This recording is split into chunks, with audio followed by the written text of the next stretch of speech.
കായംകുളം മണ്ഡലമാണ്. കായംകുളത്ത് ജി സുധാകരൻ വിജയിക്കുകയും പരാജയപ്പെടുകയും ചെയ്തിട്ടുള്ള മണ്ഡലമാണ്. എം ഹസന് വിജയിച്ച ശേഷം പിന്നീട് അവിടെ തുടർച്ചയായി 2 തവണ വിജയിക്കുന്നത് CK സദാശിവരാണ്. അതിനുശേഷം 2 തവണ വിജയിക്കുന്നത് അഡ്വക്കേറ്റ് യു പ്രതിഭയാണ്. പ്രതിഭ കഴിഞ്ഞ തവണ പരാജയപ്പെടുന്നത് അവിടെ അരിതാ ബാബുവിനെയാണെങ്കിൽ അതിനു മുമ്പ് എം ലിജുവിന്. ഇത്തവണ എം ലിജുവും വീണ്ടും പ്രതിഭയും ഏറ്റുമുട്ടുന്നു. ഒരു 10 വർഷത്തെ ഇടവേളകളിൽ വീണ്ടും ഈ രണ്ടുപേരും പഴയ സ്ഥാനാർത്ഥികൾ തന്നെ ഏറ്റുമുട്ടാനെത്തുന്നു. രണ്ടുപേരും ഒരുപോലെ സാധ്യത, ഇതിപ്പോൾ LDFും സാധ്യത കാണുന്ന മണ്ഡലമാണ്, UDFും സാധ്യത കാണുന്ന മണ്ഡലമാണ്. രണ്ടു കൂട്ടരും ഒരുപോലെ തന്നെ, രണ്ടുപേരുടെ കണക്കും ഒരുപോലെ തന്നെ. കായംകുളം മുനിസിപ്പാലിറ്റിയും കൃഷ്ണപുരം പഞ്ചായത്തും കൊണ്ട് തന്നെ വിജയം ഉറപ്പ് എന്ന് പറയുന്നു. മറ്റുള്ളിടത്തെല്ലാം ഇനി പരാപരം വോട്ട് നിന്നാൽ പോലും വിജയിക്കാമെന്ന് UDF കരുതുമ്പോൾ LDF അങ്ങനെയല്ല കരുതുന്നത്. കായംകുളം മുനിസിപ്പാലിറ്റി ഒഴികെ ബാക്കി എല്ലാ പഞ്ചായത്തുകളും പിടിച്ച് വിജയം ഉറപ്പാണ് എന്ന് LDFും കണക്കൂട്ടുന്നൊരു മണ്ഡലമാണ്.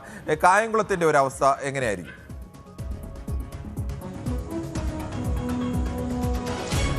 കായംകുളം നമുക്ക് ഈ പ്രവചനാതീതമായ ഒരു മണ്ഡലം എന്ന് തന്നെ പറയാം. ഇത്തവണ അങ്ങനെ ഒരു മത്സരമായിരുന്നു കായംകുളത്ത് ഉണ്ടായിരുന്നത്. തുടക്കത്തിൽ പ്രതിഭ അവിടെ തുടർച്ചയായി മത്സരിക്കുന്ന ഒരാളാണ്. ഇത്തവണ ഇളവ് കൂടി കിട്ടി വന്ന സിറ്റിംഗ് ഒരു MLA കൂടിയാണ്. കാരണം തുടർച്ചയായി 2 ടേമുകൾ കഴിഞ്ഞു, അടുത്ത ടേമിലേക്ക് വന്ന ആളാണ്. അപ്പോൾ സ്വാഭാവികമായും MLA എന്നുള്ള നിലയിൽ പ്രതിഭയ്ക്ക് ആ പ്രദേശത്തുള്ള ഒരു ബന്ധം, പ്രത്യേകിച്ച് സ്ത്രീകളുമൊക്കെ ആയിട്ടുള്ള ഒരു ബന്ധം, അത് ഈ തെരഞ്ഞെടുപ്പിൽ പ്രതിഭയ്ക്ക് ഗുണം ചെയ്തിട്ടുണ്ട് എന്ന് പറയാം. പക്ഷേ അങ്ങനെ പറയുമ്പോഴും പ്രതിഭയ്ക്കുള്ളൊരു തിരിച്ചടി അവിടെ സംഘടനാപരമായി പല പാളിച്ചകളും CPM-ന് ഉണ്ട് എന്നുള്ളതാണ്. MLA-യും പാർട്ടിയുമായിട്ടുള്ള തർക്കങ്ങൾ, അങ്ങനെ പല കാര്യങ്ങൾ അവിടെ നിഴലിച്ചു നിൽക്കുമ്പോഴും കഴിഞ്ഞ തവണയും വലിയ മാർജിനൊന്നുമില്ലെങ്കിലും അന്ന് മത്സരിച്ച അരിത ബാബു അതൊരു പുതിയ സ്ഥാനാർത്ഥിയായിരുന്നു. യൂത്ത് കോൺഗ്രസിലെ തന്നെ ഒരു പെൺകുട്ടിയാണ് അവിടെ അന്ന് യുവതിയാണ് മത്സരിച്ചത്. അന്ന് വളരെ തുച്ഛമായ വോട്ടിനാണ് പ്രതിഭ കടന്നു വന്നത്. പക്ഷേ എം ലിജുവിനെ സംബന്ധിച്ച് വരുമ്പോൾ എം ലിജു കായംകുളത്തുകാർക്ക് ഒട്ടും പരിചിതനല്ലാത്ത ഒരു നേതാവാണ്. തുടക്കത്തിൽ ലിജുവിന് നല്ല ഒരു എഡ്ജ് ഈ തെരഞ്ഞെടുപ്പിൽ ഉണ്ടായിരുന്നു. പക്ഷേ പ്രതിഭയുടെ ആ വിവാദമടക്കമുള്ള വിഷയങ്ങൾ, അതായത് ലീഗ് നേതാവിന്റെ പരാമർശമടക്കമുള്ള വിഷയങ്ങൾ ചർച്ചയായതോടുകൂടി മത്സരം വീണ്ടും കടുക്കുന്ന ഒരു സാഹചര്യത്തിലേക്ക് വന്നു. പ്രതിഭ നിലവിലുള്ള ആ സൗഹൃദങ്ങളും ബന്ധങ്ങളും വെച്ച് തന്നെയാണ് വോട്ട് അഭ്യർത്ഥിക്കുന്നതെങ്കിൽ അതേസമയം നമുക്ക് രണ്ടു കൂട്ടരുടെ അവകാശവാദങ്ങൾക്ക് അവർക്ക് പറയാനായുള്ള കാരണങ്ങളുണ്ട്. അത് ഏകദേശം ലോജിക്കലായ കാരണങ്ങളാണ് എന്ന് തന്നെ കാണാം.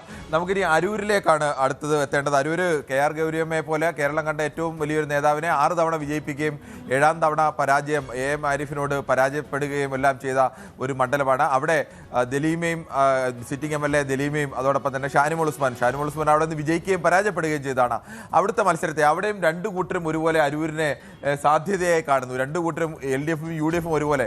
അത് കായംകുളവും അരൂരുമാണ്. രണ്ടുപേരും ഉറപ്പായും ജയിക്കും എന്ന് കാണുന്ന ഒരു മണ്ഡലം. അരൂരിൻ്റെ പൊളിറ്റിക്സ് എങ്ങനെയാവാനാണ് കൂടുതൽ സാധ്യത എന്നാണെന്ന് ചുരുക്കി പറഞ്ഞാൽ?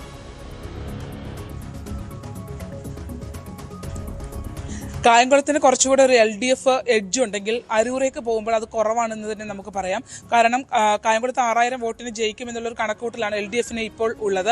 അതേസമയം നമ്മൾ അരൂരേക്ക് പോവുകയാണെങ്കിൽ അരൂര് 850ഓളം വോട്ടുകൾക്ക് പിന്നിലാണ് ദലീമ എന്നുള്ളതാണ്. അതായത് LDF സ്ഥാനാർത്ഥി പിന്നിലാണ് എന്നുള്ളത് പാർട്ടി അവരുടെ LDF പാർലമെന്റ് മണ്ഡലം കമ്മിറ്റിയുടെ റിപ്പോർട്ടിൽ തന്നെ അവരുടെ കണക്കുകൂട്ടൽ തന്നെ പിന്നിലാണ് എന്നുള്ളതുണ്ട്. അവിടെ നല്ല രീതിയിലുള്ളൊരു ഹോപ്പ് UDF വെച്ച് പുലർത്തുന്നുണ്ട്. LDFനെ ഹോപ്പുള്ള അല്ലെങ്കിൽ അപ്രതീക്ഷിതമായി ജയിച്ചാൽ ജയിക്കും എന്ന് കരുതുന്ന വലിയ പ്രതീക്ഷ LDF വെക്കാത്ത, എന്നാൽ UDF വളരെ പ്രതീക്ഷയോടെ കാണുന്ന ഒരു മണ്ഡലമാണ്. പുതുതായി പിടിച്ചെടുക്കാൻ കഴിയുമെന്ന് അവർ പ്രതീക്ഷിക്കുന്ന മണ്ഡലമാണ് അരൂര്.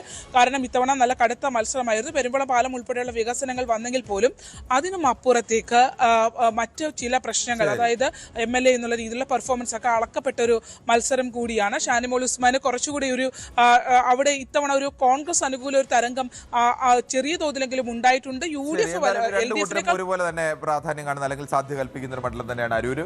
ഇനി നമുക്ക് ഏറ്റവും പ്രധാനപ്പെട്ട കടുത്ത മത്സരമെന്ന് CPM കരുതുന്ന വിജയ സാധ്യത കുറവ് എന്ന് തന്നെയാണ് അതിൻ്റെ അർത്ഥം. അത് ഹരിപ്പാട് മണ്ഡലമാണ്. UDFനെ സംബന്ധിച്ചാണെങ്കിൽ ഒന്നാമത്തെ ജയിക്കുന്ന മണ്ഡലം ഹരിപ്പാടാണ് എന്ന് പറയുന്നു. പക്ഷേ കഴിഞ്ഞ 3 തെരഞ്ഞെടുപ്പുകളിൽ ഹരിപ്പാട് ഉണ്ടായിരുന്ന രമേശ് ചെന്നിത്തലയുടെ കഴിഞ്ഞ പ്രാവശ്യത്തെ ഭൂരിപക്ഷം 13,666 ആയിരുന്നെങ്കിൽ അതിനു മുമ്പ് P പ്രസാദിനോട് മത്സരിക്കുമ്പോൾ 18,621, അതിനു മുമ്പ് G കൃഷ്ണപ്രസാദിനോട് മത്സരിക്കുമ്പോൾ 5,520 വോട്ടായിരുന്നു. ഇത്തവണയും അവിടെ TT ജിസ്മോനാണ് മത്സരിക്കുന്നത്. ഹരിപ്പാടിനെ സംബന്ധിച്ച് UDFന്റെ പ്രതീക്ഷയ്ക്ക് അങ്ങനെ ഏതെങ്കിലും തരത്തിലൊരു കടുത്ത വെല്ലുവിളി ഉയർത്താനുള്ള സാധ്യതകളൊന്നും തന്നെ ഇല്ലല്ലോ.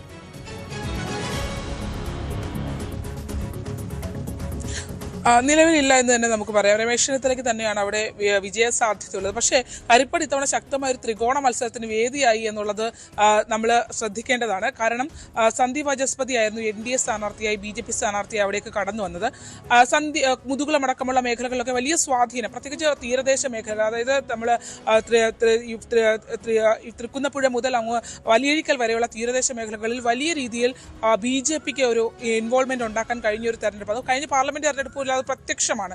അപ്പോൾ അങ്ങനെ ഒരു ഇൻവോൾവ്മെന്റ് ഉണ്ടാക്കാൻ കഴിഞ്ഞ ശക്തമായ ഒരു ത്രികോണ മത്സരം നടക്കുന്ന മണ്ഡലം. ത്രികോണ മത്സരമൊക്കെ ആയാലും നമുക്ക് സ്വാഭാവികമായും രണ്ടു കൂട്ടരെയും പ്രതീക്ഷയ്ക്കൊപ്പം തന്നെ നിൽക്കാം. എന്തായാലും അവിടെ UDFന്റെ ഉറച്ച മണ്ഡലം എന്ന് തന്നെയാണ് UDF കാണുന്നത്. ആ തരത്തിൽ തന്നെ വരാം.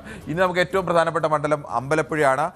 കേരളത്തിൽ ഏതു വിധേനയും പാർട്ടി മാറിയ ജി സുധാകരനെ പരാജയപ്പെടുത്താൻ വേണ്ടി പാർട്ടി മിഷണറി മുഴുവൻ CPM ഉപയോഗിച്ചിട്ടും CPMന് ഇപ്പോഴും ഉറപ്പില്ല ആ ഒരു മണ്ഡലം വിജയിക്കാൻ കഴിയുമെന്ന്.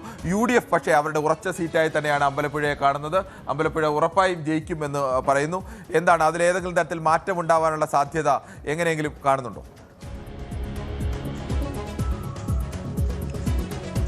നിലവിൽ സാധ്യതകളില്ല എന്നുള്ളത് തന്നെയാണ് നമുക്ക് അറിയാൻ കഴിയുള്ളത്. കാരണം LDF തന്നെ അവിടെ പരാജയപ്പെടും. അതായത് 6000-ൽ പരം 6318 വോട്ടിന് പിന്നിലാണ് എന്നുള്ളൊരു കണക്കുകൂട്ടലാണ് ഉള്ളത്.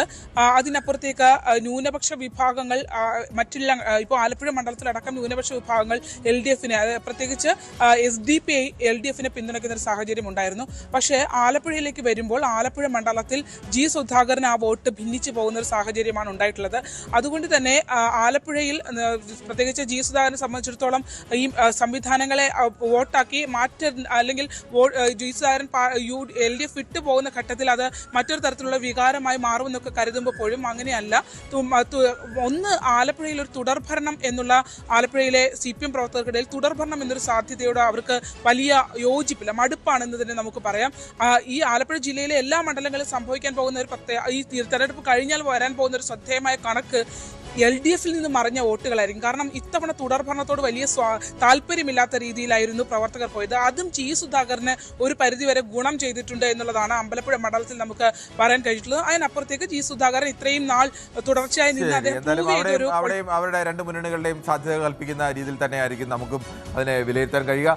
എന്തായാലും നമുക്ക് നോക്കാം. ആകെ കഴിഞ്ഞ 2 തവണയും ഈ 9 സീറ്റിൽ 8 സീറ്റുകളും വിജയിച്ചുകൊണ്ടിരുന്ന LDFന് ഇത്തവണ ഏറ്റവും കുറഞ്ഞത് അവർ ഉറപ്പായി പറയുന്നത് 4 സീറ്റുകളാണ്. അത് 6 സീറ്റുകൾ വരെ വർദ്ധിക്കാം. അപ്പോൾ അങ്ങനെയാണെങ്കിൽ പോലും സ്വാഭാവികമായും LDFന് ആലപ്പുഴ ജില്ലയിൽ തിരിച്ചടി നേരിടാൻ തന്നെയാണ് സാധ്യത. LDFന്റെ കണക്കുകൾ തന്നെ.